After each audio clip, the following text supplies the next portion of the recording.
एक बार की बात है, चंद्रगिरी गांव में गंगा और मंगा नाम की दो सहेलियां रहती थीं।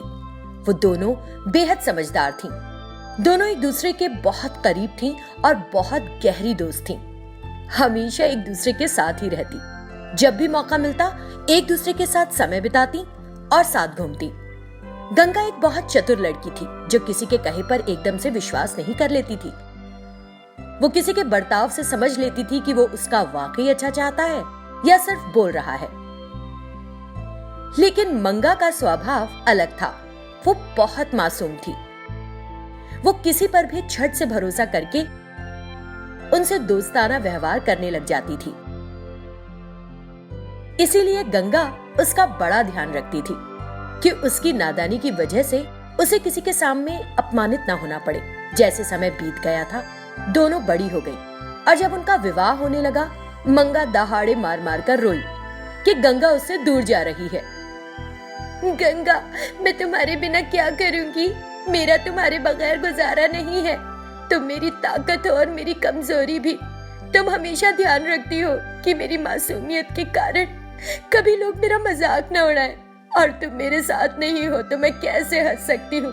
मुझे भला बुरा कौन समझाएगा?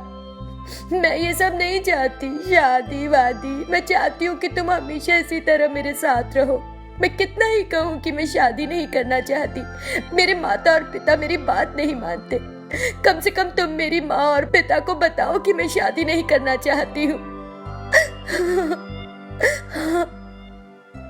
देखो मंगा, हम सबसे प्यारी सहेलियां हैं, है ना? हमें कोई भी अलग नहीं कर सकता। तुम्हें छोड़कर मैं कहाँ जाऊंगी? अगर मेरी शादी भी हो जाती है तो भी मैं महीने में एक बार तुमसे मिलने आऊंगी। मंगा, तुम्हारे माँ और पिताजी की सेहत ठीक नहीं रहती, इसीलिए वे तुम्हारी जिम्मेदारी एक अच्छे व्यक्ति के हाथों में देना चाहते हैं और उनकी जिम्मेदारी पूरा करना चाहते हैं। लेकिन अगर तुमने जिद की कि शादी नहीं करोगी तो सोचो कि तुम्हारे माता पिता कितना दुखी महसूस करेंगे। गंगा ने मंगा को विवाह करने के लिए राजी कर लिया। दोनों की शादी हो गई। मंगा को बड़ी क्रूर सास मिली। उसकी सास को शादी के कुछ दिन बाद ही मंगा की मासूमियत के बारे में पता चल गया और उसने उस पर घर के सारे काम थोप डाले, और तब भी वो उसे ठीक से खाने को नहीं देती थी। मंगा के पति को भी मंगा की कोई फिक्र नहीं थी। वो केवल अपनी माँ की बात सुनता था। उसकी माँ जो भी कहती वही करता। उस दिन भर काम करने में लगे रहने के बाद भी जब मंगा ने खाना खाना चाहा और बर्तन खोला तो वहां खाने के लिए कुछ नहीं बचा था। उसने पानी पिया और सो गई। सिर्फ उस दिन ही नहीं, अधिकतर वो बिना खाए ही सोती थी। उसकी सास उसे ठीक से खाना नहीं देती थी और ऊपर से उसे ताने मारती थी। एक दिन मंगा को तेज बुखार था और वो सो रही थी। उसकी सास जाग गई और देखा कि घर का कोई काम नहीं हुआ था। हे भगवान, इसे कौन सी बीमारी लग गई कि अभी तक सो रही है? ये सोचते हुए वो सो रही मंगा के पास गई। क्या आज शाम तक सोने का इरादा है क्या? घर का सारा काम कौन करेगा? क्या तेरा बाप आकर करेगा? ये कहते हुए उसने मंगा को बालों से पकड़कर उठा लिया। जा और मुझे कुछ कॉफी बना कर दे। अफसोस की बात, मंगा तेज बुखार में रसोई में गई और कॉफी तैयार करके अपनी सास के लिए लाने लग गई। लेकिन अचानक कप उसके हाथ से फिसल गया। ये देखकर सास ने मंगा को थप्पड़ मार दिया। तेरे माँ बाप ने तुझे जन्म दिया और मेरे सिर पर लाद दिया। दहेज के नाम पर एक सुई तक नहीं दी और अब मैं तुझे खिला खिला कर अपना पैसा बर्बाद कर रही हूँ। खाती तो एक गधे की तरह है और ठीक से कभी पकड़ना नहीं जानती। फिर क्या कर सकती है ढंग से? हाय रे मेरी किस्मत कि तुझे बहू के रूप में चुन लिया। मुझे तेरा चेहरा देखकर उपकाई सी आती है। चली जाए यहाँ से। वो मंगा को जबरन दूर धकेल देती है। मंगा नीचे गिर गई। उसकी कोहनी पर चोट लगी और खून बहने लगा। मंगा रोती हुई अंदर जाकर एक कोने में बैठ गई और इस सब के लिए अपने भाग्य को दोष देने लगी। जब ये सब चल रहा था, एक दिन गंगा मंगा से मिलने उसके घर आई। गंगा को यह देखकर दुख हुआ कि मंगा के कपड़े खराब थे, उसके बाल बिखरे हुए थे और बहुत बुरी हालत में थी। मंगा ने जाकर गंगा को गले लगाया, जो उसकी बाहों में सुबकने लगी। उसे देखकर गंगा भी रोने लगी। गंगा, क्या तुम्हें इतने दिनों बाद मेरी याद आई? मैं इन दिन जीवित रह सकी क्योंकि मैं तुमको सिर्फ एक बार देखना चाहती थी। अब मेरी इच्छा पूरी हो गई है तो कोई फर्क नहीं पड़ता कि अब मैं जिंदा रहूं या नहीं। गंगा उन शब्दों को भारी मन से सुनती है और महसूस करती है कि उसकी सहेली का कितना बुरा हाल है। मंगा, जब तक तुम इतनी मासूम और भली बनकर रहोगी, ये समाज और तुम्हारी सास तुम्हें इसी तरह परेशान करेंगे। अगर तुम चाहती हो कि तुम्हारी हालत बेहतर हो जाए तो जैसा मैं कहती हूँ वैसा करो तो सब कुछ अच्छा हो जाएगा। ठीक है? ठीक है गंगा।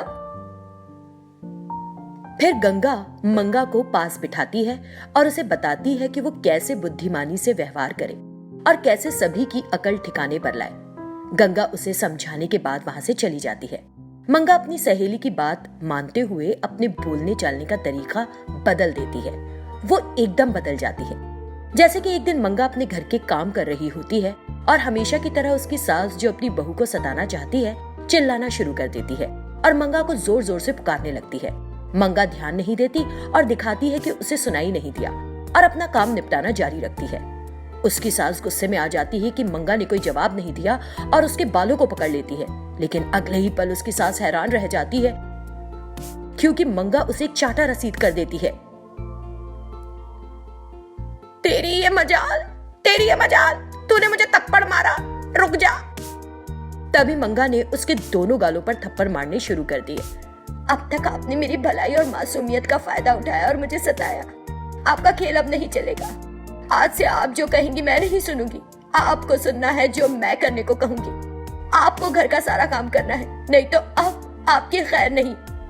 सास जो बहू में आए बदलाव से हैरान थी, उस दिन से मंगा की बातें सुनने लगी और घर के सारे काम के साथ साथ खाना भी बनाने लगी। बड़े लोग कहते हैं कि तुम जो भी बुरा करोगे वो वापस तुम्हारे पास आएगा।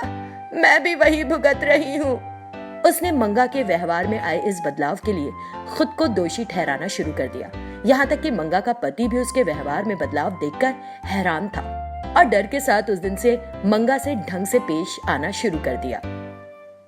गंगा, तुमने जो मेरा भला किया है उसे मैं कभी नहीं भूलूंगी। उसने अपनी सहेली गंगा को मनी मन बहुत दुआएं दी।